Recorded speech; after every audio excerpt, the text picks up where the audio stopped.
दोस्तों नमस्कार, ये है मार्गदर्शन फॉर सिविल सर्विसेज। मैं अनुराग चौधरी। दोस्तों मार्गदर्शन करेंट अफेयर्स के अंतर्गत इस वीडियो में प्रस्तुत है जनवरी 2022 से अद्यतन समसामयिक घटनाक्रम यानी करेंट अफेयर्स के विविध प्रश्नों का संग्रह। ये प्रश्न आपके आगामी विभिन्न परीक्षाओं के करेंट अफेयर्स खंड के लिए बहुत ही उपयोगी है। तो आइए शुरू करते हैं मार्गदर्शन करेंट अफेयर्स के अंतर्गत जनवरी 2022 से अद्यतन राष्ट्रीय विविधता से संबंधित महत्वपूर्ण प्रश्नों को। पहला प्रश्न है दोस्तों, भारत का पहला संशोधित जैव गांव किस राज्य में स्थित है? तो उत्तर है भारत का पहला संशोधित जैव गांव ये त्रिपुरा राज्य में स्थित है। और आप जान लीजिए दोस्तों, भारत का पहला संशोधित जैव गांव या मॉडिफाइड बायो विलेज ये दासपारा गांव है, जो कि सेपा हिजाला त्रिपुरा में स्थित है। तो याद रखिएगा दोस्तों, भारत का पहला संशोधित जैव गांव यानी मॉडिफाइड बायो विलेज ये दासपारा गांव, जो कि सेपा हिजाला त्रिपुरा में स्थित है। अगला प्रश्न है दोस्तों, 100 से अधिक वर्ष के अंतराल के पश्चात किस राज्य में दूसरे रेलवे स्टेशन का प्रारंभ हुआ है? तो उत्तर है नागालैंड। दोस्तों 26 अगस्त 2022 को 100 से अधिक वर्ष के अंतराल के बाद नागालैंड में दूसरे रेलवे स्टेशन का प्रारंभ हुआ है और इस रेलवे स्टेशन का नाम शोखुवी है, शोखुवी रेलवे स्टेशन। और नागालैंड में स्थापित प्रथम railway station Dimapur railway station था, जिसका उद्घाटन वर्ष 1903 में हुआ था। अगला प्रश्न है दोस्तों, केंद्र सरकार द्वारा बैटरी अपशिष्ट प्रबंधन नियम 2022 कब अधिसूचित किया गया है? तो उत्तर याद रखिएगा, 24 अगस्त 2022 को केंद्र सरकार द्वारा बैटरी अपशिष्ट प्रबंधन नियम 2022 अधिसूचित किया गया है। अगला प्रश्न है दोस्तों, बैटरी अपशिष्ट प्रबंधन नियम 2022 किस नियम का स्थान लेगा? तो ये 2001 में बने बैटरी प्रबंधन एवं संचालन नियम 2001 का स्थान ये नया बैटरी अपशिष्ट प्रबंधन नियम 2022 लेगा।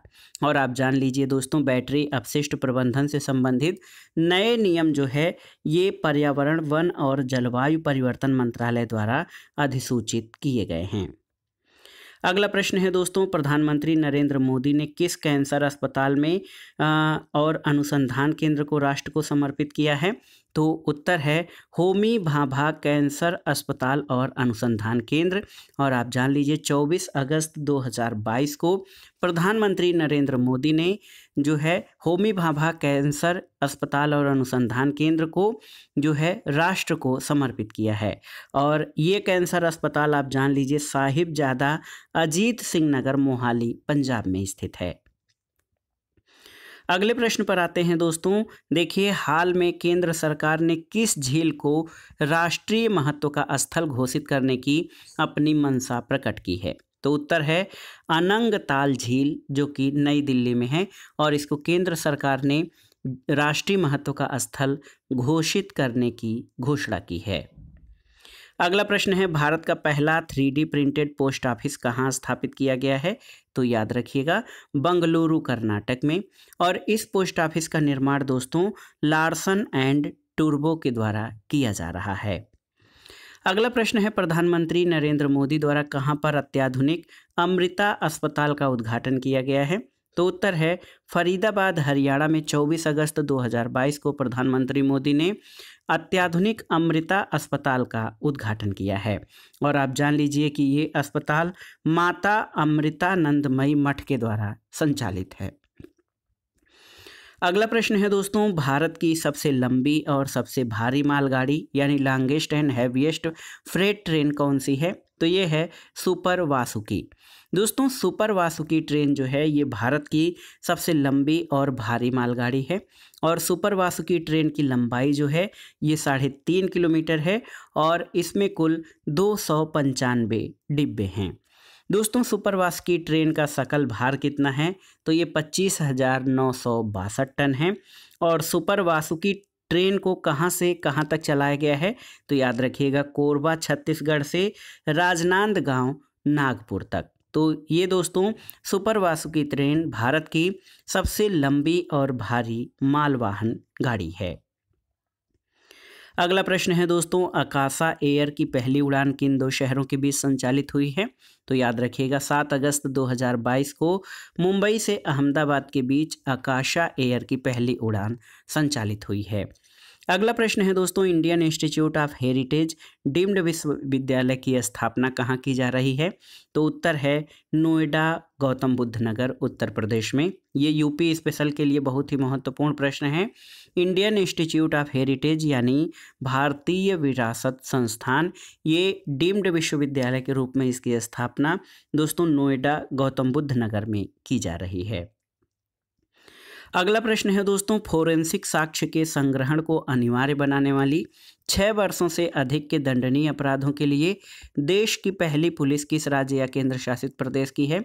तो ये दिल्ली की है। और दोस्तों, भारत के कितने शहरों में स्ट्रीट व्यू सेवा का शुभारंभ हुआ है? तो याद रखिएगा 10 शहरों में, और इस सेवा का शुभारंभ गूगल के द्वारा किया गया है। स्ट्रीट व्यू क्या है? तो ये किसी स्थान का 360 डिग्री दृश्य जो है ये स्ट्रीट व्यू है। और स्ट्रीट व्यू सेवा की शुरुआत गूगल की एक महत्वपूर्ण जो है एप्लीकेशन गूगल मैप्स के द्वारा किया गया है। अगला प्रश्न है दोस्तों, आप देखिए कि अवसंरचना पर बंदरगाह प्राधिकरण का पूर्ण मालिकाना हक वाला भारत का प्रमुख बंदरगाह कौन बन गया है? तो ये है जवाहरलाल नेहरू बंदरगाह। 19 जुलाई 2022 को अवसंरचना पर बंदरगाह प्राधिकरण के पूर्ण मालिकाना हक वाला भारत का पहला बंदरगाह है।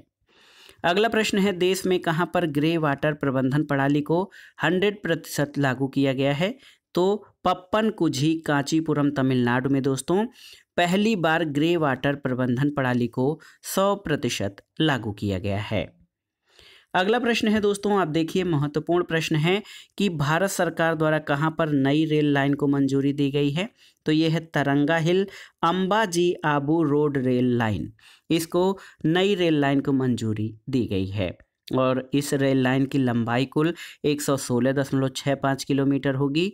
और दोस्तों, ये रेल लाइन यानी तरंगा हिल अंबाजी आबू रोड रेल लाइन ये गुजरात के 2 प्रसिद्ध तीर्थ स्थलों को जोड़ेगी। अगला प्रश्न है दोस्तों, प्रधानमंत्री नरेंद्र मोदी ने झारखंड के दूसरे हवाई अड्डे का उद्घाटन किया है, इसका नाम क्या है? तो ये है देवघर हवाई अड्डा। 12 जुलाई 2022 को प्रधानमंत्री नरेंद्र मोदी ने झारखंड के दूसरे हवाई अड्डे का उद्घाटन किया है।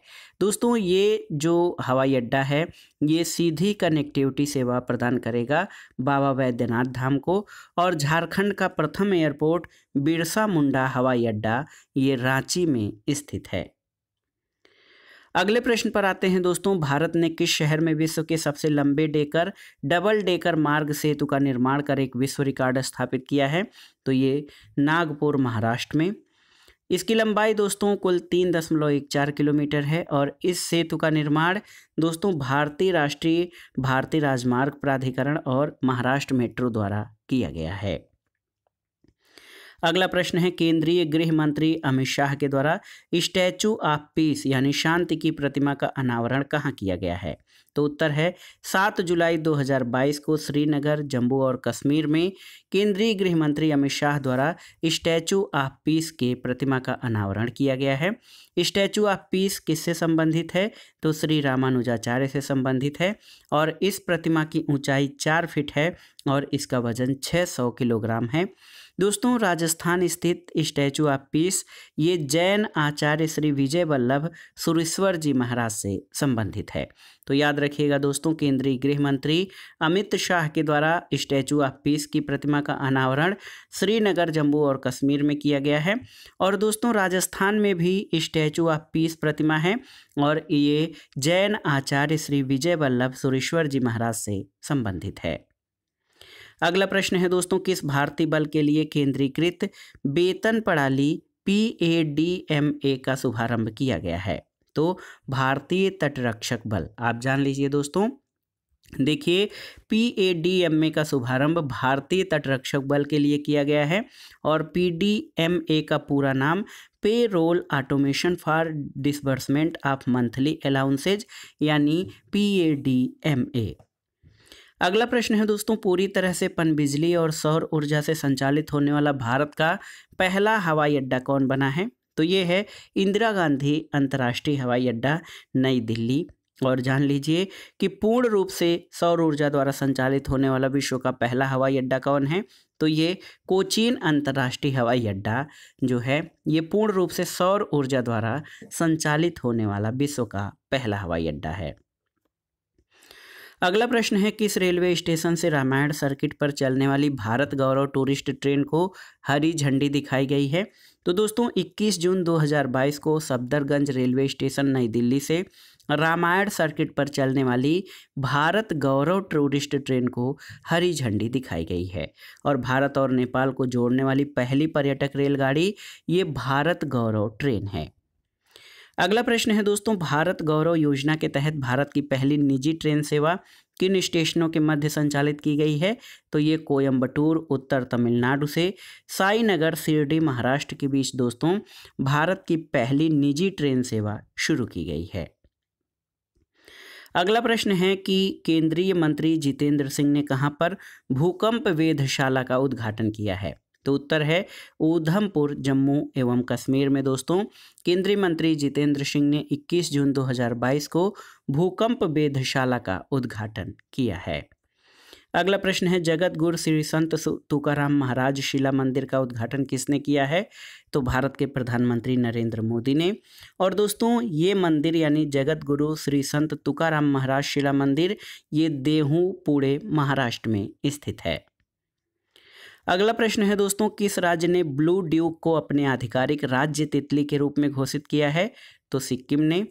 अगला प्रश्न कि ऑपरेशन नारकोस का संबंध भारत सरकार की किस मंत्रालय से है?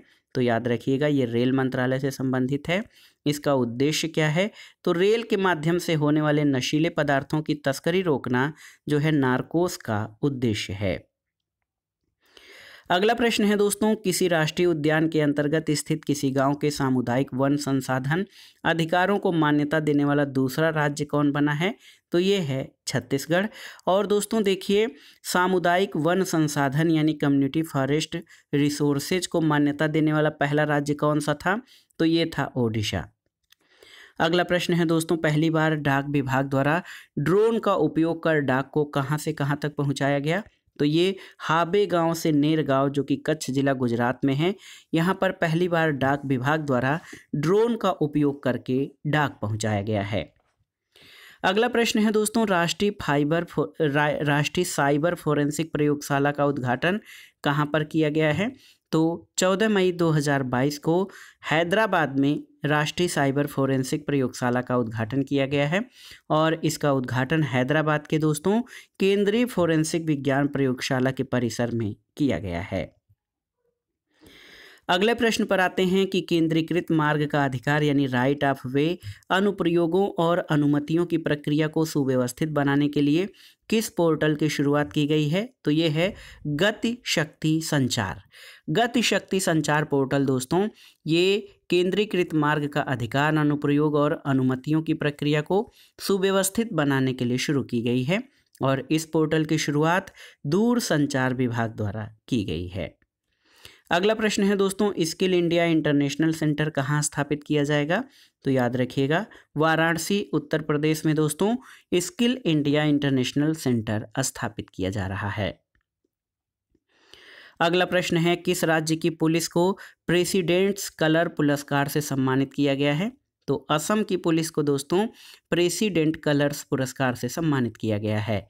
और असम इस पुरस्कार को प्राप्त करने वाला 10वां राज्य है। अगला प्रश्न है दोस्तों, हाल में लाइफस्टाइल रोगों के निदान और नियंत्रण के लिए कौन सा ऐप लॉन्च किया गया है? तो ये है शैली ऐप। दोस्तों शैली ऐप ये लाइफस्टाइल रोगों के निदान और नियंत्रण के लिए जारी किया गया है। और ये ऐप केरल की राज्य सरकार द्वारा जारी किया गया है। अगला प्रश्न है दोस्तों, कौन सा भारतीय राज्य अंतर्राष्ट्रीय डेटा केंद्र स्थापित करेगा? तो 20 अप्रैल 2022 को ये घोषणा की गई कि त्रिपुरा जो है ये अंतर्राष्ट्रीय डेटा केंद्र स्थापित करेगा। और इस केंद्र को स्थापित करने के लिए उसने निक्सी CSC से समझौता किया है। अगला प्रश्न है दोस्तों, किस राज्य ने स्पेस टेक फ्रेमवर्क लॉन्च किया है? तो तेलंगाना ने। और अगला प्रश्न है दोस्तों, दृष्टिबाधित लोगों के लिए भारत का पहला रेडियो चैनल कहाँ पर लॉन्च किया गया है? तो ये नागपुर में लॉन्च किया गया है। दृष्टिबाधित लोगों के लिए भारत का पहला रेडियो चैनल कौन सा है? तो ये है रेडियो अक्ष। अगला प्रश्न है दोस्तों, पूर्वोत्तर का सबसे ऊंचा राष्ट्रीय ध्वज कहाँ फहराया गया है? तो 14 अप्रैल 2022 को मणिपुर में पूर्वोत्तर का सबसे ऊंचा राष्ट्रीय ध्वज फहराया गया है। भारत का पहला स्किल इंडिया इंटरनेशनल सेंटर कहाँ पर लॉन्च किया गया है? तो उत्तर है कौशल विकास संस्थान भुवनेश्वर में भारत का पहला skill India international centre launch किया गया है। अगला प्रश्न है, किस राज्य में कैंसर की रोकथाम के लिए प्रत्येक जिले में होप एक्सप्रेस की शुरुआत की जाएगी? तो उत्तर है महाराष्ट्र में। दोस्तों, कैंसर की रोकथाम के लिए महाराष्ट्र के प्रत्येक जिले में होप एक्सप्रेस की शुरुआत की जाएगी। इसकी घोषणा 12 फरवरी 2022 को की गई है। अगला प्रश्न है, भारत में कार्बन कैप्चर एंड यूटिलाइजेशन के लिए किसकी स्थापना की जा रही है? आपको बताना है। तो 10 फरवरी 2022 को भारत में कार्बन कैप्चर एंड यूटिलाइजेशन के लिए राष्ट्रीय उत्कृष्टता केंद्र की स्थापना की जा रही है। और इन उत्कृष्टता केंद्रों की संख्या 2 है। और ये केंद्र आप जान लीजिए कहाँ पर स्थापित किए जा रहे हैं। तो एक तो IIT बॉम्बे में और दूसरा Jawaharlal Nehru centre for advance scientific research Bengaluru में। अगला प्रश्न है दोस्तों, किस IIT के द्वारा एक अंतर अनुशासनिक जल प्रबंधन और नीति केंद्र को स्थापित किया गया है? तो IIT मद्रास द्वारा। IIT मद्रास में दोस्तों एक अंतर अनुशासनिक जल प्रबंधन और नीति केंद्र को स्थापित किया गया है। इसके द्वारा किस नाम से एक अंतर अनुशासनिक जल प्रबंधन और नीति केंद्र स्थापित किया गया है? तो इसका नाम है एक्वामैप। अगला प्रश्न भी बहुत ही महत्वपूर्ण है, आप देख लीजिए दोस्तों। गणतंत्र दिवस परेड 2022 की सर्वश्रेष्ठ झांकी के रूप में किस राज्य को चुना गया है? तो उत्तर है उत्तर प्रदेश को। और इस परेड में किस राज्य ने पॉपुलर चॉइस श्रेणी में सर्वश्रेष्ठ पुरस्कार जीता है? तो ये महाराष्ट्र ने। अगला प्रश्न है दोस्तों, पर्यावरण समाज और शासन पर भारत की पहली अनुसंधान चेयर की स्थापना के लिए भारतीय प्रबंध संस्थान अहमदाबाद ने किसके साथ साझेदारी की है? तो उत्तर है राष्ट्रीय निवेश एवं अवसंरचना कोष लिमिटेड के साथ IIM अहमदाबाद ने पर्यावरण समाज और शासन पर अनुसंधान चेयर की स्थापना करने का साझेदारी किया है। अगला प्रश्न है दोस्तों, फरवरी 2022 में किस राज्य ने प्रौद्योगिकी पार्क या जो टेक्नोलॉजी पार्क का उद्घाटन किया है? तो ये है मेघालय। और इस पार्क का नाम है शिलांग प्रौद्योगिकी पार्क।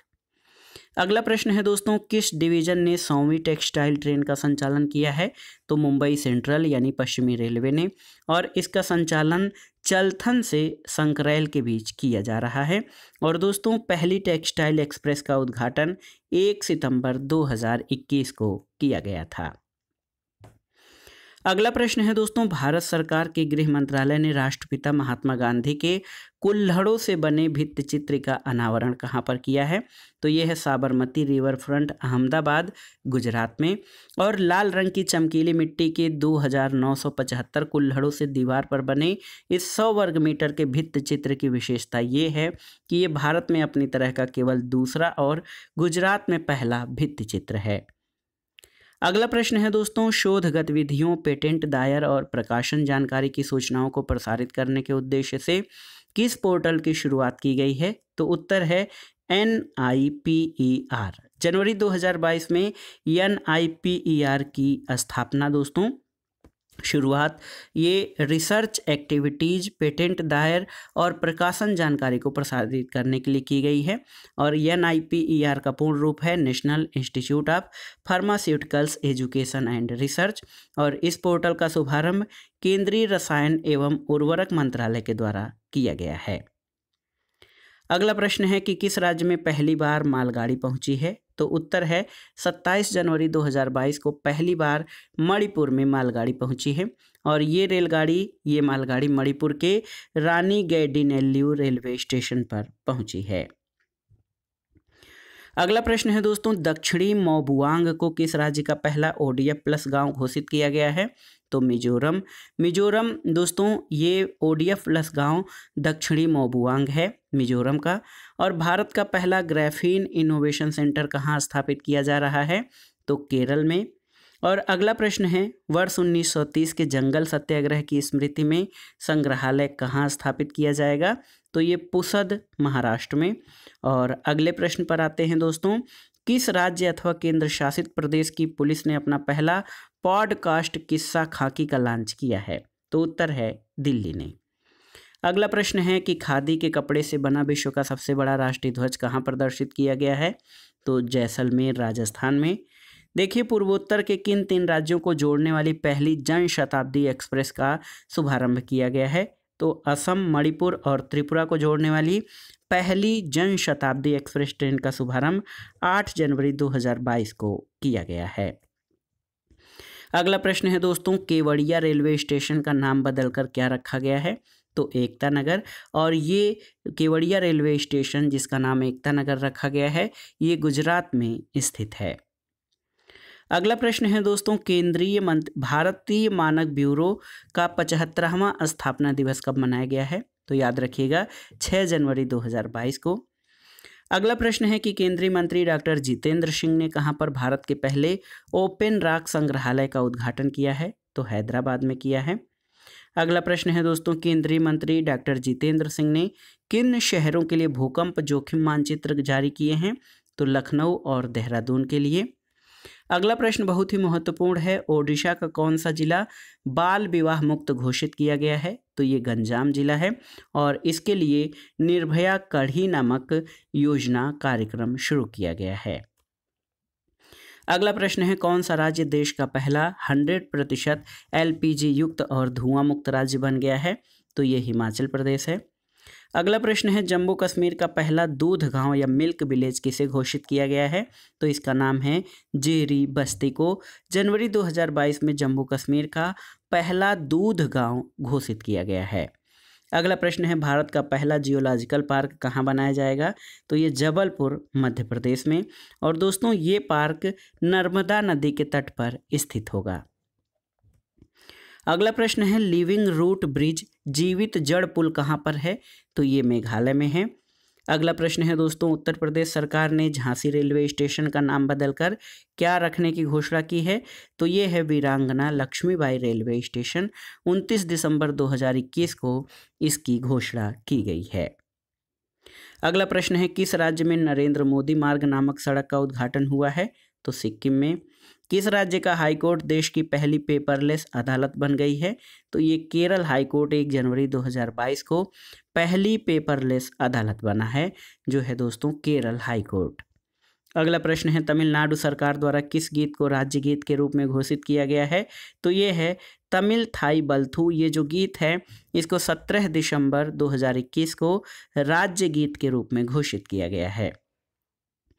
अगला प्रश्न है, 7 दिसंबर 2021 को प्रधानमंत्री ने उत्तर प्रदेश के किस जिले में एम्स का उद्घाटन किया है, तो गोरखपुर में। देखिए, साइबर तहसील बनाने के प्रस्ताव को मंजूरी देने वाला भारत का पहला राज्य कौन सा है, तो ये है मध्य प्रदेश। अगला प्रश्न है दोस्तों, देश का सर्वश्रेष्ठ समुद्री जिला किसे घोषित किया गया है, तो ओडिशा के बालासोर जिला को देश का सर्वश्रेष्ठ समुद्री जिला घोषित किया गया है। और देश का सर्वश्रेष्ठ समुद्री राज्य यानी best marine state Andhra Pradesh को घोषित किया गया है। अगला प्रश्न है दोस्तों, स्वच्छ ऊर्जा प्रतिबद्धता के लिए सतत विकास प्रकोष्ठ यानी सस्टेनेबल डेवलपमेंट सेल का गठन करने वाला मंत्रालय कौन है, तो ये है कोयला मंत्रालय। अगला प्रश्न बहुत ही महत्वपूर्ण है, यूपी के पहले एयर पोल्यूशन कंट्रोल टावर का उद्घाटन कहां पर किया गया है, तो ये नोएडा में। अगला प्रश्न है दोस्तों, प्रधानमंत्री नरेंद्र मोदी ने वीडियो कॉन्फ्रेंसिंग द्वारा देश के पहले आदिवासी संग्रहालय का उद्घाटन कहां पर किया है, तो याद रखिएगा रांची झारखंड में।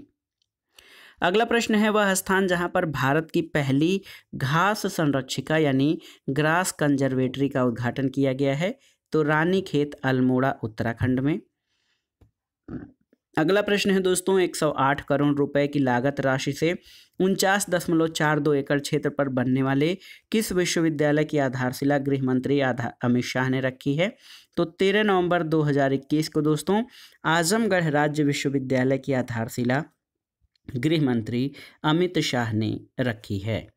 नवंबर 2021 को अरुणाचल प्रदेश ने जिस तितली को राज्य तितली घोषित किया है वो है दोस्तों टीनोपाल्पस इम्पीरियल्स यानी कैसर ए हिंद तितली। इसको दोस्तों अरुणाचल प्रदेश ने अपनी राज्य तितली घोषित किया है। अगला प्रश्न है 13 नवंबर 2021 को घोषित पक्के 2047 घोषणा का संबंध किससे है? तो ये अरुणाचल प्रदेश से है। और आप जान लीजिए कि पक्के 2047 ये सतत विकास या सस्टेनेबल डेवलपमेंट से संबंधित है। अगला प्रश्न है दोस्तों हवाई अड्डा आर्थिक नियामक प्राधिकरण अधिनियम 2008 के अंतर्गत प्रमुख हवाई अड्डा घोषित किया गया है। तो याद रखिएगा शिरडी हवाई अड्डा महाराष्ट्र को। अगला प्रश्न है वह एक्सप्रेस ट्रेन जो IMS यानी इंटीग्रेटेड मैनेजमेंट सिस्टम प्रमाण पत्र प्राप्त करने वाली दक्षिण रेलवे की पहली ट्रेन बनी है। तो ये है दोस्तों चेन्नई मैसूर शताब्दी एक्सप्रेस। अगला प्रश्न है भारत के सबसे बड़े landfill gas to compressed biogas संयंत्र का उद्घाटन कहाँ पर किया गया है? तो हैदराबाद में। और भारत की पहली वन्य जीव DNA परीक्षण प्रयोगशाला का उद्घाटन कहाँ पर किया गया है? तो याद रखिएगा भारत की पहली वन्य जीव DNA परीक्षण प्रयोगशाला का उद्घाटन नागपुर महाराष्ट्र में किया गया है। अगला प्रश्न है दक्षिणी अंडमान द्वीप समूह स्थित एक पर्वत चोटी कौन सी है? तो ये है माउंट हैरियट। दोस्तों मणिपुर के स्वतंत्रता संग्राम सेनानियों को श्रद्धांजलि स्वरूप सरकार ने अंडमान और निकोबार द्वीप समूह स्थित माउंट हैरियट का नाम बदलकर माउंट मणिपुर कर दिया है। अगला प्रश्न है वह शहर जो सार्वजनिक परिवहन के लिए रोपवे सेवाओं का उपयोग करने वाला पहला भारतीय शहर बन जाएगा? तो ये है वाराणसी। भारत का पहला अटल सामुदायिक नवाचार केंद्र कहाँ पर प्रारंभ किया गया है? तो विवेकानंद ग्लोबल यूनिवर्सिटी जयपुर में भारत का पहला अटल सामुदायिक नवाचार केंद्र प्रारंभ किया गया है। अगला प्रश्न है मनरेगा के तहत भौगोलिक सूचना प्रणाली आधारित वाटरशेड योजना में जलवायु सूचना के एकीकरण के लिए जिस उपकरण का लोकार्पण किया गया है तो ये है जलवायु लचीलापन सूचना प्रणाली और योजना। अगला प्रश्न बहुत ही महत्वपूर्ण है दोस्तों वह सार्वजनिक क्षेत्र की इकाई जिसको महारत्न का दर्जा दिया गया है तो ये है पावर फाइनेंस कॉरपोरेशन लिमिटेड। इसको महारत्न का दर्जा दिया गया है। अगला प्रश्न है वह भारतीय बहुराष्ट्रीय समूह जिसने जयपुर अंतर्राष्ट्रीय हवाई अड्डे का प्रबंधन संभाला है तो ये है अडानी समूह। अगला प्रश्न है भारतीय रेलवे द्वारा दक्षिण मध्य रेलवे के लिए पहली बार संचालित लंबी दूरी की 2 मालगाड़ियाँ कौन सी हैं? तो ये हैं त्रिशूल और गरुड़। अगला प्रश्न है दोस्तों वह राज्य जहां पर उड़ान योजना के तहत चिपी हवाई अड्डे का उद्घाटन किया गया है तो महाराष्ट्र में। और चिपी हवाई अड्डे को दोस्तों सिंधुदुर्ग हवाई अड्डा के नाम से भी जाना जाता है। अगला प्रश्न है मध्य प्रदेश सरकार द्वारा छिंदवाड़ा विश्वविद्यालय का नाम परिवर्तित करके क्या रखा गया है? तो ये है राजा शंकर शाह विश्वविद्यालय। सिक्किम सरकार ने राज्य मछली घोषित किया है किसको? तो कापर महिसीर को सिक्किम सरकार ने राज्य मीन घोषित किया है। कापर महासीर का स्थानीय नाम कैटली है। अगला प्रश्न है दोस्तों IUCN द्वारा कापर महिसीर को वर्गीकृत किया गया है तो ये इंडेंजर्ड यानी लुप्त प्राय श्रेणी में। अगला प्रश्न यूपी स्पेशल से है कि उत्तर प्रदेश का वह शहर जहां राजा महेंद्र प्रताप सिंह विश्वविद्यालय की आधारशिला रखी गई है तो अलीगढ़ में। प्रधानमंत्री नरेंद्र मोदी द्वारा सरदार धाम भवन का उद्घाटन कहाँ पर किया गया है? तो याद रखिएगा अहमदाबाद में। और देखिए प्रधानमंत्री नरेंद्र मोदी द्वारा तमिल कवि सुब्रमण्यम भारती के नाम पर पीठ स्थापित किए जाने की घोषणा 11 सितंबर 2021 को की है। और ये कहाँ पर स्थापित किया जाएगा? तो ये BHU यानी बनारस हिंदू विश्वविद्यालय में तमिल कवि सुब्रमण्यम भारती के नाम पर पीठ स्थापित किया जाएगा।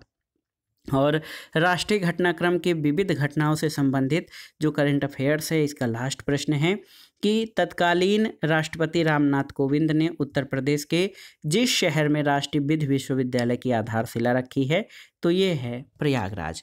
प्रयागराज में दोस्तों तत्कालीन राष्ट्रपति रामनाथ कोविंद ने उत्तर प्रदेश के प्रयागराज में राष्ट्रीय विधि विश्वविद्यालय की आधारशिला रखी है। तो दोस्तों ये था आज का वीडियो। इसमें आपने विविध राष्ट्रीय करंट अफेयर से संबंधित महत्वपूर्ण प्रश्नों को कवर किया और ये प्रश्न आपके आगामी विभिन्न परीक्षाओं के सामान्य ज्ञान और सामान्य अध्ययन के समसामयिकी खंड या करंट अफेयर्स के लिए बहुत ही उपयोगी है। इसके आगे के वीडियो में दोस्तों हम अंतर्राष्ट्रीय घटनाक्रम से संबंधित महत्वपूर्ण प्रश्नों को कवर करेंगे। तो चैनल से जुड़े रहें, वीडियो को लाइक करें और शेयर करें तथा मार्गदर्शन फॉर सिविल सर्विसेज को सब्सक्राइब करें। वीडियो देखने के लिए धन्यवाद दोस्तों। नमस्कार।